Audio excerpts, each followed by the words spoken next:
Selamat pagi semua dan salam sejahtera. Okey, baik anak-anak murid semua, mudah-mudahan semuanya sihat belaka. Okey. Okey, stay home, stay safe. Okey, jangan pergi ke mana-mana. Ya. Kalau parent ajak keluar, kalau boleh seboleh-bolehnya jangan keluar. Okey. Alright, okey. Kita akan sambung pelajaran kita. Okey, sekarang kita dah masuk unit yang baru, unit 8, bersikap adil dengan semua. Okey, cikgu besarkan sekejap jadi kita boleh baca bersama-sama. Okey, kita turunkan sekejap. Okey. Okey, unit 8, bersikap adil dengan semua. Baca dan fahami konsep keadilan dalam cerita di bawah. Okey. Jadi kena dengar ya. Kena baca sama-sama cikgu, cuba baca sama-sama cikgu dan kita fahamkan. Okey, penduduk kampung Beriah dipindahkan ke pusat penempatan mangsa banjir.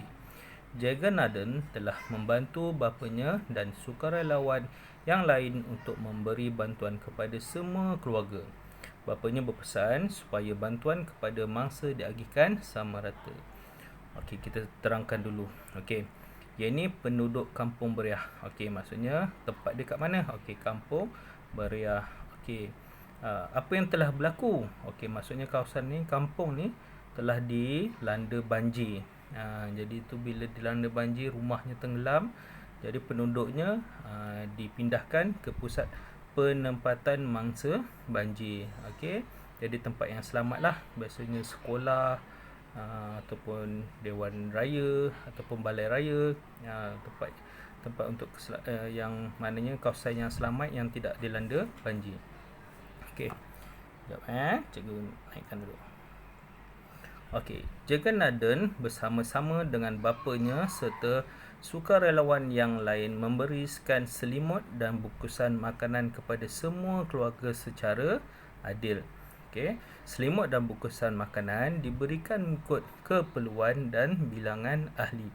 Okey, tadi bapanya dah berpesan lagi sebelum tu tadi.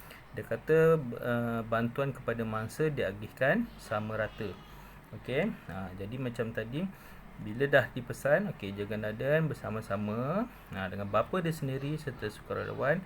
Okey, apa yang diberikan? Okey, kat sini untuk masa-masa ni diberikan selimut dan bungkusan makanan. Okey, bagaimana nak berlaku adil? Okey, jadi kat sini tadi Jagannathan tadi dia memberikan selimut dan bungkusan makanan mengikut keperluan keluarga dan bilangan ahli. Okey. Biasa macam cikgu pun pernah terlibat dengan membantu masa banjir ni. Okey, macam satu keluarga katalah ada 5 orang. Jadi kita perlu berikan 5 selimut. Maksudnya macam tu.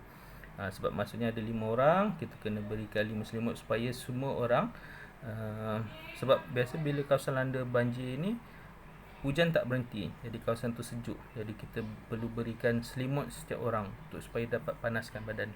Okey, maksudnya dan makanan juga perlukan diberikan. Maksudnya kalau macam ni ada 5 keluarga, dalam keluarga tu ada 5 ahli, kita kena bagikan 5 lah. Supaya semua cukup makan. Okey, sebab tu dia katakan selimut dan bungkusan makanan diberikan mengikut keperluan dan bilangan ahli keluarga. Jadi ahli keluarga tu katalah ada 5, jadi kena bagi 5 lah. Jadi kita tak boleh kira lah. Maksudnya katalah ini ibu, ayah, lepas tu 3 ni kecil, maksudnya anak-anak kecil. Kecil kongsilah. Selalunya kita tak macam tu. Jadinya kalau ada 5 orang, kita akan bagi juga 5 orang. Okey. Okey, sekejap kita sambung lagi petikan kita. Okey. Okey, Jagannathan dan sukarelawan yang lain memberikan layanan secara adil tanpa berat sebelah. Walaupun tidak mengenali mangsa banjir, dia melayan mereka dengan baik dan tidak membeza-bezakan mereka. Okey, petikan ni mengatakan, okey, contoh ada gambar sini. Gambar ni Jagannathan lah, kita anggapkan dia menolong pakcik ni pergi ke tandas. Sebab bila kat pusat pemindahan banjir ni macam-macam orang ada.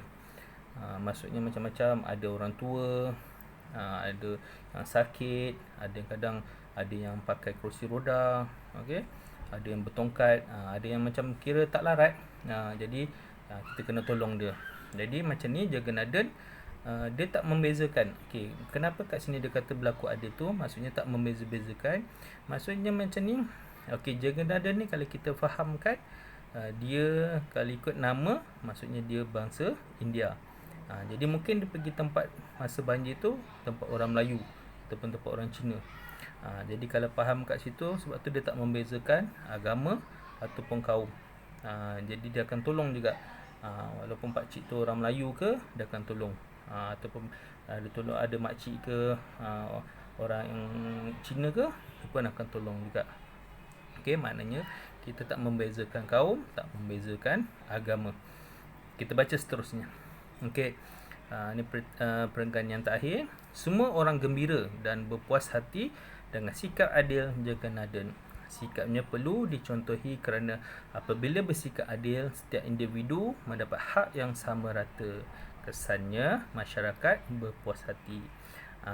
Yang petikan terakhir ni nak ceritakan tentang kepentingan kita berlaku adil. Okey, nampak semua orang gembira, puas hati dengan sikap adil Jagannatha. Okey, maknanya dia tak ada, ataupun kita katakan istilah dia pilih kasih. Mana kita tak adalah memilih orang. Orang ni kaya, kita tolonglah. Orang ni miskin, kita tak tolonglah. Tak ada macam tu. Jadi apa sikap yang sikap adil ni perlu dicontohi. Okey, kita semua perlu berlaku adil. Okey, tak kira kadang budak kecil ataupun orang dewasa, kita kena berlaku adil. Okey. Jadi kat sini nampak kepentingan dia, setiap individu mendapat hak yang sama rata. Kesannya masyarakat berpuas hati.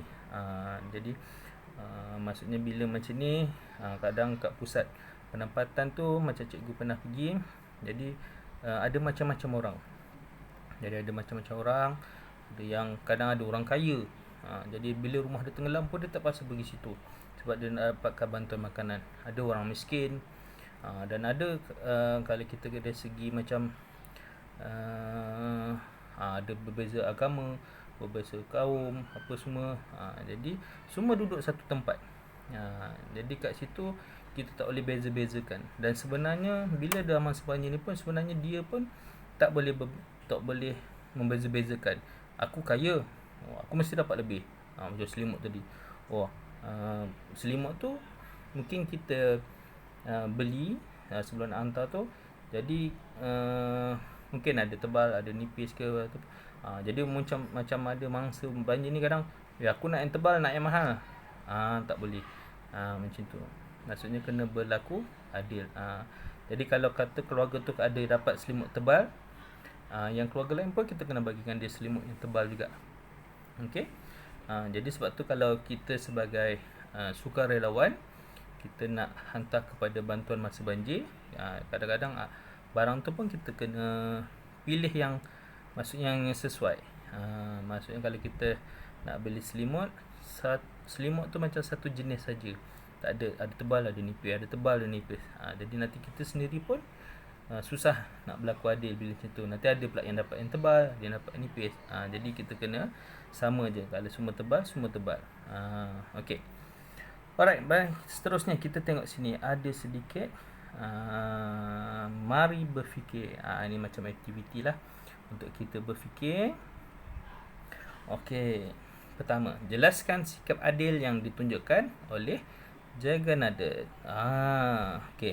Tadi kita dah tahu dekat petikan 1-2 tadi. Macam mana dia bersikap adil. Dia memberikan selimut dan bungkusan makanan. Maksudnya tadi cikgu dah beritahu ikut keperluan dan bilangan ahli keluarga. Okey, itu cara dia Jagannatha bersikap adil. Okey, nombor 2. Jika kamu menjadi sukarelawan di pusat penempatan mangsa banjir, bagaimanakah kamu bersikap adil? Jadi kamu ialah tak pernah jadi lagi, tak pernah, mungkin ada yang pernah ataupun mungkin yang tak pernah menjadi sukarelawan. Jadi dengan petikan ni maksudnya macam mana kamu nak berlaku adil tadi. Jadi macam contohlah cikgu bagi tadi, macam tadilah. Macam kalau kita ada makanan, kita kena makanan tu ikut bilangan. Macam dulu kalau cikgu pernah bawakan roti, jadi kita beli roti, beli 1 lori roti. Jadi roti tu kita dah tahu keluarga ni ada 5, jadi kita akan bagi 5. Ada 10, kita bagi 10. Dan kadang-kadang kita bagi tu pun dah ikut hari dah. Macam contoh kita 2 hari. Bilangan ada, katalah keluarga tu ada 3 orang je ahli. Jadi untuk 2 hari, 2 darab 3, 6. Jadi kita dah bagi 6 bungkus roti. Selalunya roti yang kecil tu lah. Kita tak bagi roti putih besar tu. Sebabnya tu nanti nak kena ada jam lah. Jadi selalu kita beli yang roti yang dah ada perasa tu. Yang dah ada macam roti jagung kan, ada perasa jagung, ada yang ada jam vanila dah semua, macam tu. Okey, yang terakhir pula. Sikap adil dapat mengeratkan hubungan antara masyarakat. Bincangkan. Ini tadi kita dah tengok dah tadi yang petikan yang terakhir, petikan yang keempat. Bila kita bersikap adil, jadi sebenarnya kita dapat mengeratkan antara macam kalau kita duduk kat jiran kita, bila kita berlaku adil dengan jiran, jiran sebelah rumah ni pun suka dengan kita, jiran sebelah kiri pun suka dengan kita. Kita tak ada beza-bezakan. Tak ada pula kita macam tak nak lah jiran belah kanan ni sombong. Kita tak bagi dia, tak. Selalunya kalau mak ada buat kuih lebih, kita tak bagi, kita bagi jiran belah kiri je. Tak boleh macam tu, kita tak boleh beza-bezakan. Macam dalam tadi ni, kita tak beza-bezakan bila kita hendak menolong. Bila kita hendak menolong ni, kita kena ikhlas. Jadi kita tak boleh ada pilih kasih. Okey, dah sampai di situ saja. Yang ni daripada buku teks muka surat 51. Okey, selepas ni cikgu akan ada dalam Google Form, cikgu dah sediakan soalan. Murid-murid boleh jawab di dalam Google Form tersebut. Sampai di sini saja. Sekian, terima kasih.